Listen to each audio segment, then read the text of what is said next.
வானொலியில் நீங்கள் கேட்டு மகிழ்ந்த தென்கட்சி கோ சுவாமிநாதன் அவர்களின் இன்று ஒரு தகவல் கதை தொகுப்பினை கேட்கலாம். ஒரு ஆஃபீஸில் வேலை பார்க்குற ஒருத்தர் ஏதோ தப்பு பண்ணிவிட்டார்.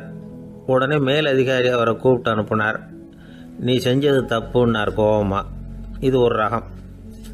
சில அதிகாரிகள் இப்படி நீங்கள் செஞ்சது தப்புன்னு சொல்கிறதில்ல, நீங்கள் செஞ்சது சரி அப்படின்னு சொல்கிறதில்ல. எப்படி சொல்லுவாங்கன்னா, நீங்கள் செஞ்சது சரியில்லைன்னு நான் நினைக்கிறேன் அப்படின்னு சொல்லுவாங்களாம். அதாவது சில பேர் நீங்கள் செஞ்சது தப்புங்கிறாங்க, அதையே மாற்றி சொல்கிறாரு இவர், நீங்கள் செஞ்சது சரியில்லைன்னு நினைக்கிறேன். இது ரெண்டும் அர்த்தம் ஒன்று தான், இருந்தாலும் வார்த்தைகள் வித்தியாசம். நிர்வாக திறமை இல்லாத ஒரு அதிகாரி யூ ஆர் ராங் அப்படின்னு சொல்லுவாராம்.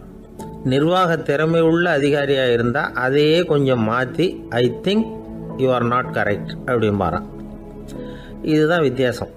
இருந்தாலும் வார்த்தைகளை உபயோகப்படுத்துகிற விதத்தை வச்சு தான் வேலை நல்லா நடக்கிறதும் நடக்காததும் இருக்கு. விவரம் தெரிஞ்சவங்க என்ன சொல்கிறாங்க தெரியுமா? Be a leader not a boss அப்படிங்கிறாங்க. ஒரு லீடராக இரு, பாஸாக இருக்காதே அப்படிங்கிறாங்க. சரி, அப்படின்னா லீடருக்கும் பாஸுக்கும் வித்தியாசம் உண்டா அப்படின்னு கேட்டால் இருக்குன்னு சொல்கிறாங்க. லீடருங்கிறவர் வேற, பாஸுங்கிறவர் வேற. ஒரு லீடர் எப்படி நடந்துக்குவார், ஒரு பாஸ் எப்படி நடந்துக்குவார், இதை முதல்ல நாம் தெரிஞ்சுக்கணும். அவங்க எப்படி நடந்துக்குவாங்க அப்படிங்கிறதுக்கு சில விவரங்கள் இருக்குது. அதை கேட்டோம்னா நாம் புரிஞ்சுக்கலாம் அதை. அதாவது பாஸுங்கிறவர் விரட்டிக்கிட்டே இருப்பார், லீடருங்கிறவர் ஊக்கப்படுத்திக்கிட்டே இருப்பார். நாளைக்கு சாயந்தரத்துக்குள்ளே அந்த வேலையை செஞ்சு முடிக்கலைன்னா தொலைச்சி விடுவோம் தொலைச்சி அப்படிம்பார் அவர். இவர் எப்படி சொல்லுவார்னா, இது வரைக்கும் நீங்கள் செஞ்சுருக்கிற வேலை ரொம்ப அற்புதம் அப்படிம்பார். பாஸுங்கிறவர் அதிகாரத்தை நம்பி செயல்படுறவர், லீடருங்கிறவர் நல்லெண்ணத்தை நம்பி செயல்படுறவர். நம்மக்கிட்ட அதிகாரம் இருக்குது, பவர் இருக்குது, அதனால் காரியத்தை சாதிச்சுடலாம் அப்படின்னு நினைக்கிறவர் அவர். மற்றவங்க கிட்ட ஒரு நல்ல அபிப்பிராயத்தை சம்பாதிச்சுக்கிட்டு அது மூலமாக காரியங்களை சாதிக்கிறவர் இவர். பாஸுங்கிறவர் பயத்தை உண்டு பண்ணுவார், லீடருங்கிறவர் அன்பை பரவ செய்வார். அது செய்யலைன்னா ஆடிட்டில் தகராறாயிடும், இது செய்யலைன்னா இன்க்ரிமெண்ட்டு கட் ஆகிடும், இப்படி ஏதாவது சொல்லி பயமுறுத்திக்கிட்டே இருப்பார் அவர். இவர் அப்படி இல்லை. உடம்பு இப்படி இருக்குது, வீட்டில் எல்லோரும் சௌக்கியமாக இருக்கிறாங்களா, ஆஃபீஸில் எல்லாம் வசதியாக இருக்குதா, நான் ஏதாவது உதவி செய்யணுமா அப்படின்னு அன்புக்கு முக்கியத்துவம் கொடுப்பார். பாஸுங்கிறவர் எதுக்கு எடுத்தாலும் நான் சொல்லிகிட்டு இருப்பார், லீடருங்கிறவர் நாமன்னு சொல்லிகிட்டு இருப்பார். பாஸுங்கிறவர் தப்புக்கு காரணம் யாருன்னு பார்ப்பார், லீடருங்கிறவர் தப்பு என்னன்னு பார்ப்பார். இதுதான் ரெண்டு பேருக்கு வித்தியாசம். The boss shows who is wrong, the leader shows what is wrong அப்படின்னு சொல்லுவாங்க. இந்த காரியம் எப்படி செய்யப்பட்டிருக்கு அப்படின்னு தெரிஞ்சுக்கிறவர் பாஸ். இந்த காரியத்தை எப்படி செய்யணும்னு செஞ்சு காட்டுறவர் லீடர். பாஸுங்கிறவர் பணியாளர்களை திட்டுவார், லீடர் மரியாதைக்குரியவராக நடத்துவார், அதுக்குரியவராக அவர் நடந்துக்குவார். செய்கிற வேலையை ஒரு சுமையாக நினைக்க வைக்கிறவர் பாஸ், செய்கிற வேலையை ஒரு சந்தோஷமாக ஆக்கிறவர் லீடர். ஒரு முதலாளியாக இருக்கிறவர் அல்லது ஒரு நிர்வாகியாக இருக்கிறவர் இது மாதிரியான நுணுக்கங்களையெல்லாம் தெரிஞ்சு வச்சுக்கிறது நல்லது. ஒரு பாஸ் இருக்கார், அவர் ஒரு நாள் ரொம்ப பெருமையாக தன்னோட ஆஃபீஸை பற்றி பேசிக்கிட்டு இருந்தார். எனக்கு கீழே 200 பேர் வேலை செய்கிறாங்க சார், நான் ஒரு கோடு கிழிச்சா அவங்க அதை தாண்டாத அளவுக்கு நான் நடந்துக்கிறேன் சார் அப்படின்னார் அவர். அது எப்படி முடியுது உங்களால் அப்படின்னு கேட்டோம். நான் கோடே கிழிக்கிறதில்ல சார் அப்படின்னார். துருக்மேனியாவில் அஷ்காபாத் அப்படின்னு ஒரு நகரத்தில் ஒரு புவியியல் விஞ்ஞானி இருந்தார். அவர் ஒரு நாய்க்குட்டி வளர்த்தார். ஒரு நாள் முன்னிரவு நேரம் ஒரு மேஜைக்கு முன்னாடி உட்காந்து அந்த விஞ்ஞானி ஏதோ கணக்கு போட்டுக்கிட்டு இருக்கிறார். அவருக்கு ஒரு சின்ன பெண் குழந்தை, அது தொட்டிலில் தூங்கிட்டு இருக்குது. அந்த நாய்க்குட்டியும் ஒரு மூலையில் படுத்து அது பாட்டுக்கு தூங்கிட்டு இருந்தது. ஒரே அமைதி. அந்த நேரத்தில் திடீர்னு அந்த நாய்க்குட்டி துள்ளி எழுந்திரிச்சது, நேராக குழந்தைகிட்ட ஓடிச்சு. அந்த குழந்தைய அது போட்டிருந்த ட்ரெஸ்ஸோடு சேர்த்து கவ்வி தூக்கிக்கிட்டு வாசல் பக்கம் ஓடிச்சு. நாய்க்குட்டி குழந்தைய கவ்வி தூக்க முடியுமாங்கிற சந்தேகம் உங்களுக்கு இல்லையா?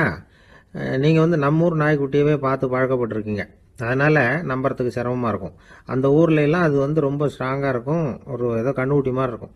விஞ்ஞானி அதை பார்த்துட்டார். உடனே அந்த நாய்க்கு வெறி பிடிச்சிட்டுதுன்னு முடிவு பண்ணிவிட்டு தன்னோட கை துப்பாக்கி எடுத்துக்கிட்டு ஓடி வந்தார்.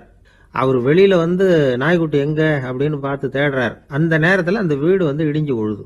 காரணம் பூமி அதிர்ச்சி. இப்படி பூமி அதிர்ச்சி உண்டாக போகுதுங்கிறது அந்த நாய்க்குட்டிக்கு முன்னாடியே தெரிஞ்சு போச்சு. அதுதான் குழந்தைய தூக்கிட்டு வெளியில் ஓடி வந்திருக்குது. அது மூலமாக அந்த குடும்பத்தையே காப்பாற்றிருக்குது அந்த நாய்க்குட்டி. இந்த சம்பவம் நடக்கிறதுக்கு 3 நாளைக்கு முன்னாடியே சில பிராணிகளுக்கு இப்படி நடக்க போகுதுங்கிறது தெரிஞ்சிருக்குதான். ஆமாம், அந்த நகரத்தில் 3 நாளைக்கு முன்னாடியே பாம்பு, பல்லி இதெல்லாம் அது தங்கியிருந்த வலையை விட்டு வெளியில் ஓடி வந்துட்டுது. அதே மாதிரி அங்கே இருந்த புறாவெல்லாம் பறந்து போயிடுச்சான். இதே மாதிரி யுகோஸ்லோவியாவில் கூட ஒரு நகரம், அங்கே ஒரு நாள் ராத்திரி ஒரு மிருக காட்சி சாலையில் திடீர்னு ஒரு பெரிய கலவரம், கூச்சல், குழப்பம். அங்கே இருந்த கழுதை, புலி, யானை, பறவை எல்லாம் கண்ணாபின்னான்னு கத்த ஆரம்பிச்சுட்டுது. நேர் யானை அதுக்குன்னு போடப்பட்டிருந்த தடுப்பையே தாண்டி குதிச்சு வெளியில் வந்துட்டு தான். மறுநாள் தான் எல்லாருக்கும் விஷயம் புரிஞ்சுது. அடுத்த நாள் காலையில் அங்கே பூமி அதிர்ச்சி உண்டாயிட்டுது. இப்போ பாருங்க, அதாவது மனுஷனை போய் தீர்க்க தரிசி அது இதுன்னு சொல்லிட்டு இருக்கிறோம். இவனை விட அது பரவாயில்லைன்னு தோணுது. அதாவது மிருகங்கள் ஒன்று நடக்க போகுதுங்கிறத முன்னாடியே புரிஞ்சுக்குதே. சரி, இதெல்லாம் எப்படி அது முன்கூட்டி புரிஞ்சுக்குது? அதுதான் படைப்பு ரகசியம். அதை கண்டுபிடிக்கிறதுக்கு தான் மனுஷன் ஆராய்ச்சி பண்ணிட்டு இருக்கிறான். விஞ்ஞானிகளோட ஆராய்ச்சியெல்லாம் ஒரு பக்கம் இருக்கட்டும், வீட்டுக்குள்ளேயே சில ஆராய்ச்சி பண்ணி பாருங்களேன். இப்போ சில யோசனை சொல்லி அதை சோதனை பண்ணி பாருங்க அப்படின்னு ஒருத்தர் சொன்னாராம். அதாவது இப்போ மழை வருமா வராதா அப்படின்னு தெரிஞ்சுக்கணுமா, உடனே ஒரு பூனைக்குட்டி பின்னாடியே மெதுவாக போய் அது என்ன செய்யுதுன்னு கவனித்து பார்க்கணும். பூனைக்குட்டி தன்னோட பாதத்தினால சுகத்தில் அப்படி கீறிக்கிட்டு இருக்கும். அப்படி கீறினா கண்டிப்பாக மழை வரும். சில சமயம் பூனைக்குட்டி அப்படியே மல்லாந்து படுத்துக்கிட்டு பாதத்தை உயர தூக்கும், அப்படியும் எப்படியும் புரளும். இப்படி செஞ்சதுன்னா அன்னைக்கும் மழை இருக்காது. அதனால் முன்னாடி இருந்தது மழை வர்றதுக்கு அறிகுறி, இது மழை இல்லைங்கிறதுக்கு அறிகுறி. பறவைகள், பிராணிகள் இதுகளோட நடவடிக்கைகளை பார்த்துட்டு அதையெல்லாம் அடிப்படையாக வச்சு தான் காலநிலையை கண்டுபிடிக்கிற கருவிகளை கண்டுபிடிச்சிருக்கிறாங்க. வாத்து இருக்குல்ல, சில சமயம் தன்னோட அழகை தன்னோட இறகுகளில் அப்படியே புதைச்சிக்கும். அப்படி செஞ்சால் குளிர்காலம் வரப்போகுதுன்னு அர்த்தம். பருவநிலை குளிராக மாறப்போகுதுங்கிறதுக்கு இதுதான் அறிகுறி. சிட்டுக்குருவி இருக்குதுல்ல, அதெல்லாம் புழுதியில் உழுந்து புரளும், சிறகுகளை படபடன்னு அடிச்சுக்கும். அப்படி செஞ்சால் மழை வரப்போகுதுன்னு அர்த்தம். ஒன்று மட்டும் நாம் நல்லா தெரிஞ்சுக்கணும், இயற்கையின் சீற்றம்னு சொல்கிறோம் இல்லையா, இயற்கை ஏன் நம்ம மேலே கோவப்படுது? இயற்கையை நாம் அனுசரித்து போகிறதில்ல, அதனால் கோவப்படுது. காடுகளை அழிக்கப்படாது, விலங்குகளை கொல்லக்கூடாது, இயற்கை ஏற்படுத்தி வச்சிருக்கிற சமநிலையை கெடுக்கக்கூடாது. அதை புரிஞ்சுக்கிட்டு வாழ்ந்தோம்னா பூமியும் நடுங்காது, நாமளும் நடுங்க வேண்டிய அவசியம் இருக்காது. ஒருத்தர் இருந்தார், சாராய கடைக்கு போனாராம், நிறைய சாப்பிட்டார். அப்புறம் சொன்னார், இது ரொம்ப அற்புதமான சரக்கு போல இருக்கு, உள்ளே போன உடனே இந்த பூமியே நடுங்கிறது மாதிரி இருக்கு எனக்கு அப்படின்னாராம். இதுக்கு கடைக்காரர் சொல்லியிருக்கார், நீங்கள் சாப்பிட்டது வெறும் பச்சை தண்ணி தாங்க, இப்போ ஏற்பட்டிருக்கிறது நிஜம் பூமி அதிர்ச்சி அப்படின்னாராம். ஒரு கடைக்கு போனேன், 5 ரூபா பணத்தை எடுத்து கொடுத்தேன். ஒரு தினசரி பத்திரிகையை கேட்டேன். அவர் உடனே அங்கே அடுக்கி வச்சிருந்த பத்திரிகையில் ஒன்று எடுத்து என் கையில் கொடுத்தார், வாங்கிக்கிட்டேன். மீதி பணத்தை எடுத்தார், அதையும் என் கையில் கொடுக்கணும்ல, கொடுக்கல. எதிரில் இருந்த பலகையில் வச்சு எடுத்துக்க சொன்னார். எப்பவும் அவர் அப்படி தான் பண்ணுவார், நானும் எடுத்துக்கிட்டு வந்துடுவேன். இவர் ஏன் இப்படி பண்ணுறாருங்கிறது எனக்கு ரொம்ப நாளாக ஒரு சந்தேகம். ஒரு நாள் அவர்கிட்டயே இதை கேட்டுவிட்டேன், ஏங்க நீங்கள் உங்கள் கடைக்கு பொருள்கள் வாங்குறவங்களுக்கு நீங்கள் பாக்கி சில்லறையை கொடுக்குறப்போ பலகையில் வச்சு விட்றீங்க, கையில் கொடுக்க மாட்டேங்கிறீங்களே, ஏன் அப்படின்னு கேட்டேன். காசை கையில் கொடுத்தா நம்மக்கிட்ட இருக்கிற லட்சுமி போயிடுவா சார் அப்படின்னார். அதாவது பணம் செலவாயிடும் அப்படின்னு அர்த்தமா. இன்னொரு நண்பர், அவர் ஒரு நாள் வழக்கத்துக்கு மாறாக ரொம்ப சோகமாக உட்காந்துருக்கிறார். ஏங்க என்னாச்சு, ஏன் இப்படி கப்பலே கவிழ்ந்தது மாதிரி உட்காந்துருக்குறீங்க அப்படின்னு கேட்டேன். கப்பலே கவிழ்ந்திருந்தா கூட நான் இப்படி கவலைப்பட மாட்டேன் சார், வேற ஒன்று நடந்து போச்சுன்னார். என்னன்னு கேட்டேன். என் உச்சந்தலையில் பல்லி ஒன்று விழுந்துட்டுதுன்னார். அதுக்காகவா இப்படி அப்படின்னு ஆச்சரியப்பட்டேன். ஆமாங்க, பல்லி உச்சந்தலையில் விழுந்தா பலன் என்னன்னு பஞ்சாங்கத்தில் பார்த்தேன், மரணம்னு போட்டிருக்கு அப்படின்னு சொல்லிவிட்டு அவர் தொடர்ந்து கவலைப்பட ஆரம்பிச்சிட்டார். இப்படியும் ஒருத்தர், என் கூட வேலை பார்க்குற ஒருத்தர் எப்படி தெரியுமா, தினமும் வலது காலை வச்சு தான் ஆஃபீஸுக்கு உள்ளே நுழைவார். என்னைக்காவது தவறுதலாக இடது காலை வச்சு உள்ளே வந்துட்டார்னா அன்னைக்கு பூரா மனசு சங்கடப்படுவார், எந்த வேலையும் சரியாக ஓடாது. கேரம் போர்டு ஆடுற ஒருத்தர் எப்போ ஆட உட்காந்தாலும் ஸ்ட்ரைக்கரை கை தவறி கீழே விழுற மாதிரி பண்ணி அதுக்கப்புறம் அதை எடுத்துக்கிட்டு ஆட உட்காருவார். ஏன்னா எப்போ ஒரு தடவை நிஜமாவே அது கை தவறி கீழே விழுந்திருக்குது, அன்னைக்கு பிரமாதமாக ஜெயிச்சுட்டார். உடனே ஒரு முடிவுக்கு வந்துட்டார், கை தவறுனா லாபம் அப்படின்னு. அதுக்கப்புறம் அதையே பழக்கமாக்கிக்கிட்டார். பூனை குறுக்க போனால் சகனம் சரியில்லைன்னு நினைக்கிறவங்க உண்டு. ஆனால் ஒருத்தர் எப்படி தெரியுமா, அவர் வெளியில் கிளம்புற சமயம் பக்கத்து வீட்டு ரேடியோவில் மியாவ் மியாவ் பூனைக்குட்டின்னு பாட்டு சத்தம் கேட்டால் கூட போதும், சகனம் சரியில்லைன்னு பிரயாணத்தை கேன்சல் பண்ணிவிடுவார். இப்போ இவ்வளவு எதுக்கு சொல்கிறோம்னா, அளவுக்கு மீறின சகுன நம்பிக்கைகள் இருக்கு பாருங்க, இதோட பயமும் சேர்ந்துக்கிட்டதுன்னு வச்சுக்கோங்க, இது ஒருத்தருடைய மனநிலையை பாதிச்சிடும். இது உளவியல் நிபுணர்கள் சொல்கிற கருத்து. வாழ்க்கையே தடுமாற வச்சிரும். பாதுகாப்பு இல்லாத உணர்வு, ஒரு விதமான டிப்ரெஷன் மனநிலை, இதெல்லாம் தான் இதுக்கு காரணமாக அமையலாம். சில பேர் காய்கறி நறுக்க கத்தியை கையில் எடுத்தால் கூட நேரம் சரியா இருக்கா அப்படின்னு பார்த்துட்டு தான் வேலையை ஆரம்பிக்கிறது வழக்கம். அறிவு தான் மனசுக்கு வாத்தியாராக இருக்கணும். அப்போ தான் வாழ்க்கை நிம்மதியாக இருக்கும். அறிவு மனசு சொல்கிறபடியெல்லாம் கேட்க ஆரம்பிச்சுட்டுதுன்னா இடைஞ்சல் தான். ஒருத்தருக்கு 7ஆம் நம்பர் தான் ராசியான நம்பராம். 7ஆம் தேதி தான் எந்த காரியத்தையும் ஆரம்பிப்பாராம். 7 எழுத்து வர்றது மாதிரி பேரை மாற்றி வச்சுக்கிட்டார். 7 மணிக்கு தான் தினமும் எழுந்திருப்பார். 7ஆம் நம்பர் வீட்டில் தான் குடியிருக்கார். கல்யாணம் கூட 7ஆம் தேதி தான் பண்ணிக்கிட்டார். அவர் ஒரு நாள் குதிரை பந்தயத்துக்கு போனாராம். குதிரையோட பேரையெல்லாம் பார்த்தார். ஒரு குதிரையோட பேர் 7 எழுத்தில் அமைஞ்சிருந்தது. 7 தானே இவருக்கு அதிர்ஷ்ட நம்பர். அதனால் உடனே அது பேரில் பணத்தை கட்டினார். பந்தயம் நடந்தது. என்ன சார் ஆச்சுன்னு கேட்டாங்க. நான் பணம் கட்டின அந்த என்னோட குதிரை 7ஆவதாக சேர்ந்தது சார் அப்படின்னாராம் சோகமாக. ஒரு ஊரில் ஒரு ராஜா இருந்தார். அந்த ராஜாவுக்கு ஒரு மந்திரி. ராஜா ரொம்ப நியாயமானவர், நேர்மையானவர், கண்டிப்பானவர். தப்பு செய்கிறது யாராக இருந்தாலும் தண்டனை கொடுப்பார். வேண்டியவங்களுக்கு ஒரு நியாயம், வேண்டாதவங்களுக்கு ஒரு நியாயங்கிறதெல்லாம் அவர்கிட்ட கிடையாது. ஒரு சமயம் அரசவையில் அந்த அமைச்சரே விதிமுறைகளுக்கு புறம்பா ஏதோ நடந்துகிட்டு இருக்கார். மன்னருக்கு கோபம் வந்துட்டுது. உடனே அந்த அமைச்சரை கிட்டத்தில் கூப்பிட்டு அவர் கன்னத்தில் ஓங்கி ஒரு அறை கொடுத்துட்டாராம். உடனே அந்த அமைச்சர் என்ன பண்ணார் தெரியுமா? நேராக போனார். அங்கே நின்றுகிட்டு இருந்த இன்னொருத்தர் கன்னத்தில் ஓங்கி அரைஞ்சார். அறை வாங்கினவர் திகைச்சு போயிட்டார். இவர் ஏன் நம்மளை அரைகிறார் அப்படின்னு யோசனை பண்ணார். மன்னரும் திகைச்சு போயிட்டார். நாம இவரை அரைஞ்சா அதுக்காக இவர் போய் இன்னொருத்தரை அரையணுமா அப்படின்னு யோசனை பண்ணார். இவருக்கு என்ன பைத்தியமானு கூட நினைக்க ஆரம்பிச்சுட்டார். ஆனால் என்ன ஆச்சுன்னா, அப்புறம் அமைச்சர் அவர் கவனிச்சுக்கிட்டு இருந்தாரா, அவர் இன்னொருத்தர் அரைஞ்சார் இல்லையா, அந்த அறை வாங்கின ஆசாமியை பார்த்து கத்திக்கிட்டு இருந்தார். யார்? அமைச்சர். ஏன்பா என்கிட்ட அறையை வாங்கிட்டு இப்படி விவரம் இல்லாமல் நின்றுட்டு இருக்கிறிய, நான் உனக்கு கொடுத்ததை நீ வேற யாருக்கிட்டையாவது கொடுத்துரு அப்படின்னார். உடனே அந்த ஆள் பார்த்தான். தனக்கு அடுத்தபடியாக நின்றுக்கிட்டு இருந்தவனை ஓங்கி ஒரு அறை அரைஞ்சான். அவன் கன்னத்தை தடவிட்டே யோசனை பண்ணான். இது ஏதோ புரிஞ்சுக்கிட்ட மாதிரி அடுத்தாப்புல நின்றுட்டு இருந்தவனை அரைஞ்சான். இப்படி இந்த அறை மாறி மாறி போய்கிட்டே இருக்குது. ஊரு பூரா பிரயாணம் பண்ண ஆரம்பிச்சுட்டுது.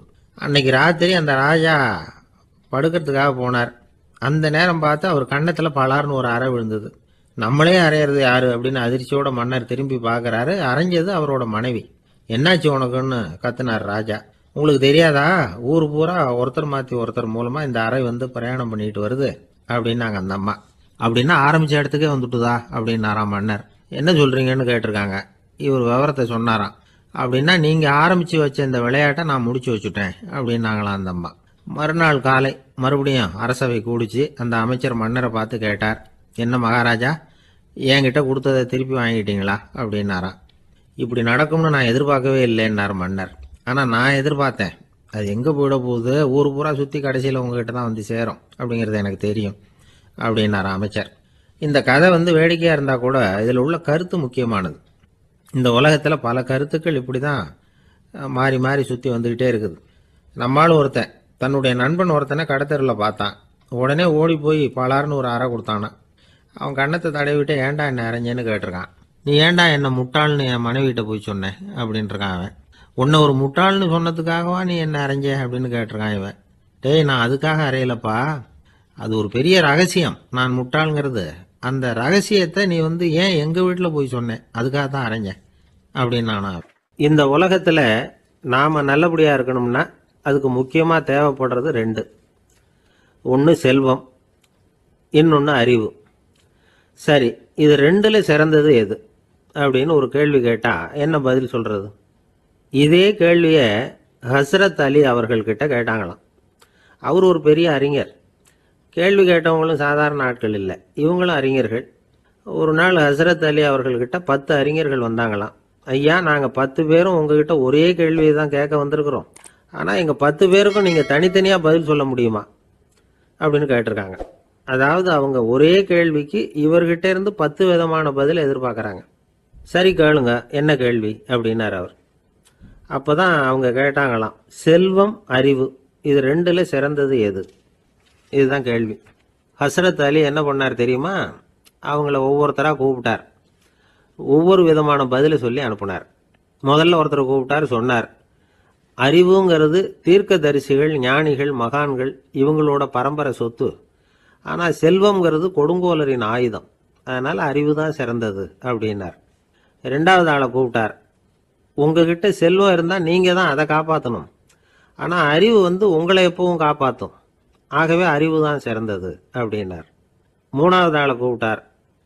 செல்வந்தனுக்கு எப்போதும் விரோதிகள் அதிகம், ஆனால் அறிஞனுக்கு நண்பர்கள் அதிகம், அதனால் அறிவு தான் சிறந்ததுன்னார். அடுத்தவரை கூப்பிட்டார். செல்வம் அடுத்தவங்களுக்கு கொடுக்க கொடுக்க குறையும், ஆனால் கல்விங்கிறது அதிகரிச்சுக்கிட்டே வரும், கொடுக்கறதுனால குறையாது, அதனால் அறிவு தான் சிறந்ததுன்னார். இன்னொருத்தரை கூப்பிட்டார். அறிவுள்ளவன் எப்பவும் அதை அடுத்தவங்களுக்கு வாரி வழங்கிக்கிட்டே இருப்பான், அதனால் அவங்ககிட்ட தாராளத்தன்மை இருக்கும், ஆனால் செல்வந்தன்கிட்ட கஞ்சத்தனம் தான் இருக்கும், அதனால் அறிவு தான் சிறந்ததுன்னார். ஆறாவது நபரை கூப்பிட்டார். செல்வத்தை கள்வர்கள் திருடிட்டு போக முடியும், ஆனால் அறிவை அப்படி திருடிட்டு போக முடியாது அப்படின்னார். ஏழாவது நபரை கூப்பிட்டார். செல்வம் கால ஓட்டத்தில் அழிஞ்சிரும், ஆனால் அறிவை கால ஓட்டம் ஒன்றும் பண்ண முடியாது, ஆகவே அறிவே சிறந்ததுன்னார். எட்டாவது ஆளை கூப்பிட்டு சொன்னார். செல்வத்துக்கு எப்பவும் எல்லை உண்டு, நிறைவு உண்டு, அளவு உண்டு, கணக்கு உண்டு, ஆனால் அறிவுக்கு அப்படிப்பட்ட எல்லை எதுவும் கிடையாது, அதனால் அதுதான் சிறந்ததுன்னார். அடுத்தவனை கூப்பிட்டார். செல்வம் உள்ளத்தில் உள்ள ஒளியை போக்கிவிடும், இருட்டை உண்டாக்கிவிடும், விரிந்த மனப்பான்மையை குறுகலாக்கிவிடும், ஆனால் அறிவு அப்படி இல்லை, இருண்ட உள்ளத்தில் ஒளியை பாய்ச்சி அதை விசாலப்படுத்துது, அதுதான் சிறந்ததுன்னார். கடைசியாக 10வது நபரை கூப்பிட்டார். செல்வம் மனசில் செருக்கை உண்டாக்குது, ஆணவத்தை ஏற்படுத்துது, அதனால் நானே கடவுள்னு நினைக்கிற அளவுக்கு மனுஷனை தாழ்த்தி விடுது, ஆனால் அறிவு பணிவையும் பண்பாட்டையும் வளர்க்குது, அதனால் அறிவு தான் சிறந்ததுன்னார். ஆக இப்படி 10 பேருக்கும் 10 விதமாக பதில் சொன்னது மூலமாக ஹஸ்ரத் அலி அவர்கள் அறிவு தான் செல்வத்தை விட சிறந்தது அப்படிங்கிறதுக்கு 10 காரணங்களை சுட்டி காட்டியிருக்கார். அந்த அறிஞர் 10 பேர் கேட்ட ஒரே கேள்விக்கு 10 பதில் சொன்னார். நமக்கு வேண்டிய ஒருத்தர் 10 பேர் கேட்ட கேள்விக்கு ஒரே பதில் சொல்லி சமாளித்தார். கேள்வி என்ன தெரியுமா? என்கிட்ட வாங்கின கடனை எப்பயா திருப்பி கொடுக்க போகிறேன், இதுதான் அந்த 10 பேரும் கேட்ட ஒரே கேள்வி. இந்த மாதம் 26ஆம் தேதி தந்துடுறேன் அப்படிங்கிற ஒரே பதில் சொல்லி அவ்வளவு பேரையும் இவர் அனுப்பி வச்சுட்டாராம். எல்லாரும் போனதுக்கு அப்புறம் இவரை தனியாக கூப்பிட்டு கேட்டிருக்கிறாங்க. அது என்ன சார் கணக்கு, 26ஆம் தேதி அன்னைக்கு என்ன அதிசயம் நடக்க போகுது அப்படின்னு கேட்டிருக்காங்க. அதிசயம் அன்னைக்கு இல்லை, அதுக்கு முத நாளே நடக்க போகுதுன்னாராம். விவரமாக சொல்லுங்கன்னு இருக்காங்க. வேற ஒன்றும் இல்லைங்க, 26ஆம் தேதி தானே எல்லாரையும் வர சொல்லியிருக்கிறேன், அதுக்கு முத நாளே நான் புறப்பட்டு தலைமறைவாயிட போகிறேன் அப்படின்னாராம் ரொம்ப பெருமையாக. ஒரு ஊரில் ஒரு ராஜா இருந்தார். அவர் ஒரு பூனை வளர்த்தார். ரொம்ப செல்லமாக அவர் அந்த பூனையை வளர்த்தார். அவர் என்ன பண்ணுவார் தெரியுமா?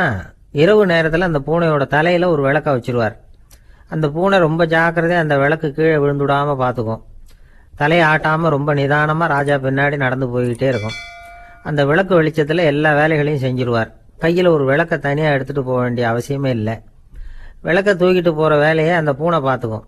அதனால் ராஜாவுக்கு அந்த பூனை மேலே ரொம்ப பிரியம். மந்திரிகளையெல்லாம் கூப்பிட்டு அவங்ககிட்ட சொல்லுவார், பார்த்தீங்களா இந்த பூனை எவ்வளவு விசுவாசமாக நடக்குது, என் பேரில் எவ்வளவு மரியாதை பார்த்தீங்களா அதுக்கு அப்படிம்பார்.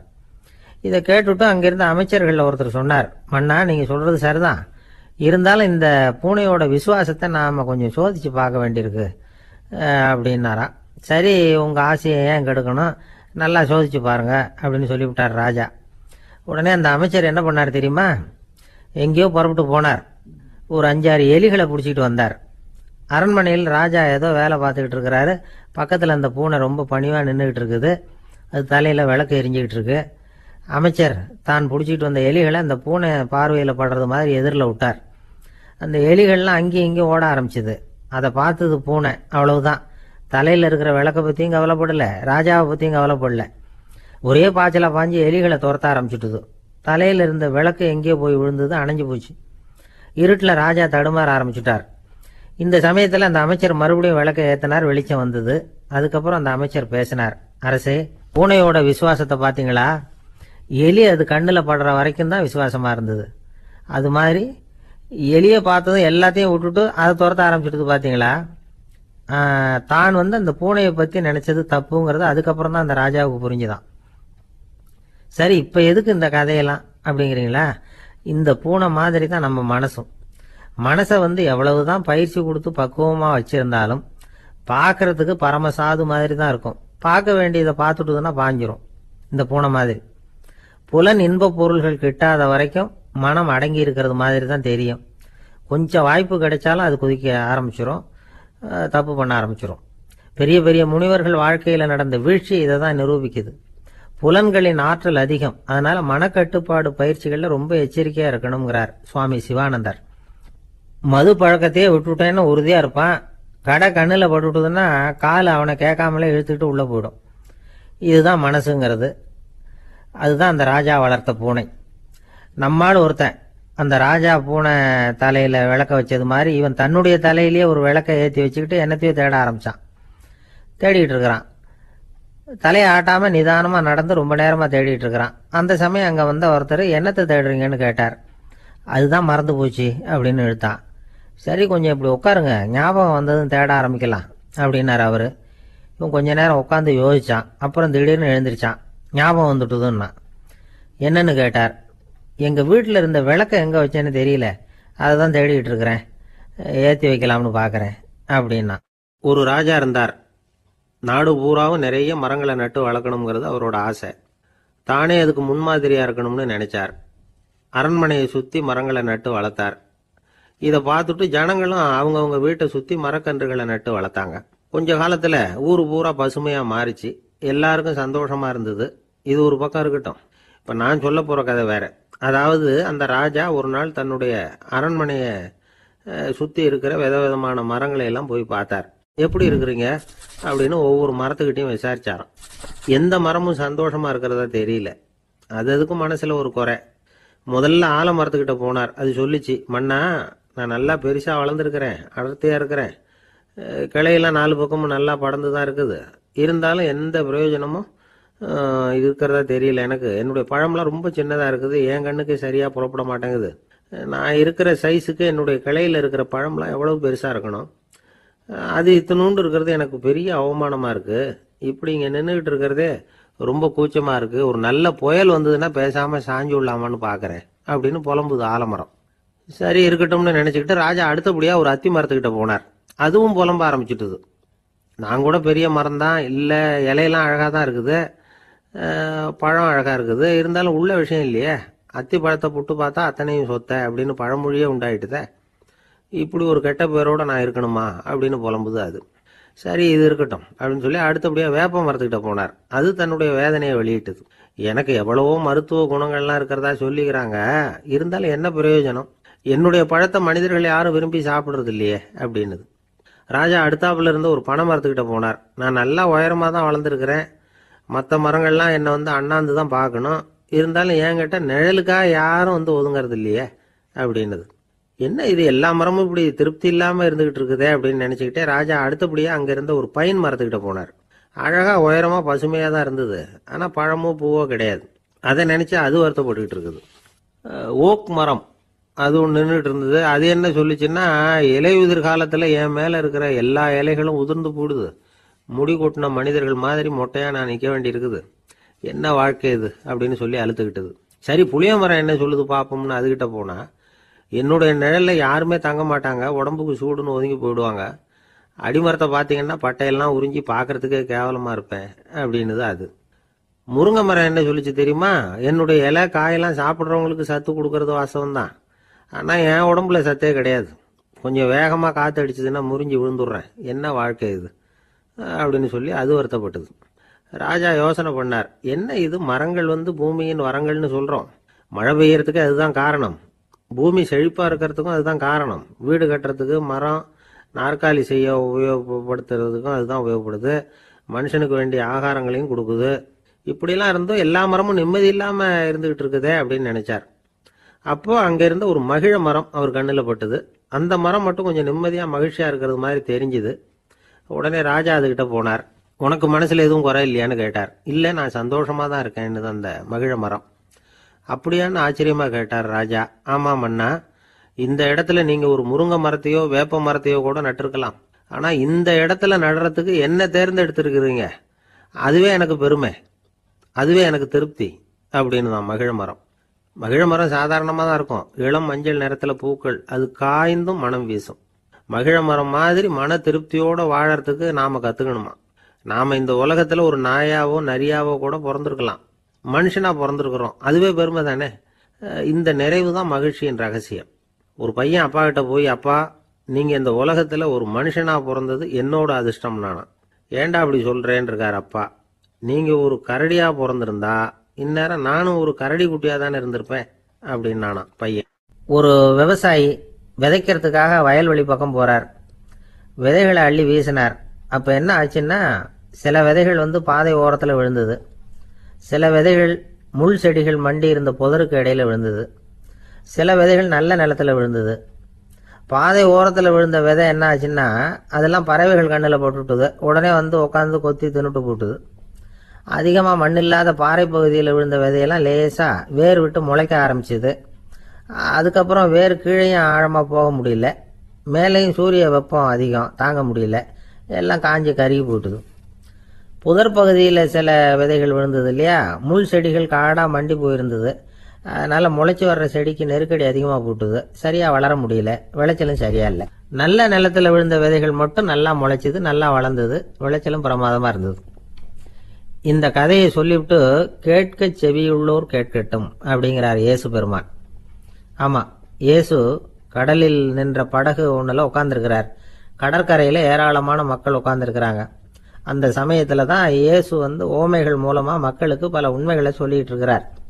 மக்கள் அந்த கதையை கேட்டுட்டு ஒன்றும் புரியாமல் முழிக்கிறாங்க. அதை கவனித்த இயேசு அந்த ஓமையை விளக்க ஆரம்பித்தார்.